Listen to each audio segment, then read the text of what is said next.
Donald Trump hopes Kim Jong-un is rational as he warns of major conflict with North Korea. Donald Trump said on Thursday he hoped Kim Jong-un was rational as the US president warned a major conflict with North Korea was possible in the standoff over its nuclear and missile programs. There is a chance that we could end up having a major conflict with North Korea. Absolutely, Mr. Trump told Reuters in an Oval Office interview ahead of his 100th day in office on Saturday.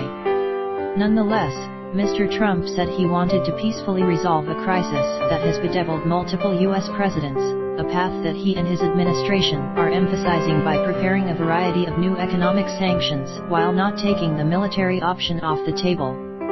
"We'd love to solve things diplomatically, but it's very difficult," he said. Asked if he considered the North Korean leader to be rational, said he was operating from the assumption that he is rational. He noted that Mr. Kim had taken over his country at an early age. He's 27 years old. His father dies, took over a regime. So say what you want, but that is not easy, especially at that age.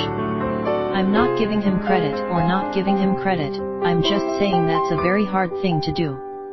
As to whether or not he's rational, I have no opinion on it. I hope he's rational, he said.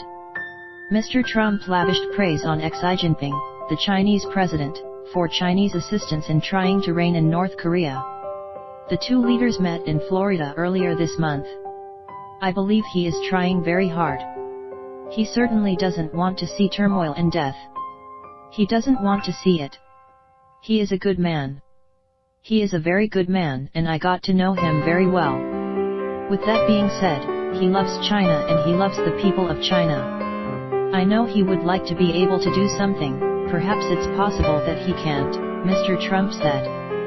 In a sign that he doesn't want to rock relations with China at a tense time in the region, Mr. Trump spurned the Taiwanese president's suggestion that the two leaders hold another phone call, saying he did not want to create problems for Mr. Xi. Taiwanese President Tsai Ing-wen told Reuters on Thursday she would not rule out talking directly again to the U.S. president, an act certain to incense China. "Look, my problem is I have established a very good personal relationship with President Xi. I really feel that he is doing everything in his power to help us with a big situation," Mr. Trump said, referring to signs that China may be working to head off any new missile or nuclear test by Pyongyang. "So I wouldn't want to be causing difficulty right now for him," Mr. Trump added. Rex Tillerson, U.S. Secretary of State, said on Thursday that China had threatened to impose sanctions on North Korea if it conducted further nuclear tests. "We know that China is in communications with the regime in Pyongyang," Mr. Tillerson said on Fox News Channel. "They confirmed to us that they had requested the regime conduct no further nuclear test." Mr. Tillerson said China also told the U.S. that it had informed North Korea that if they did conduct further nuclear tests, China would be taking sanctions actions on their own.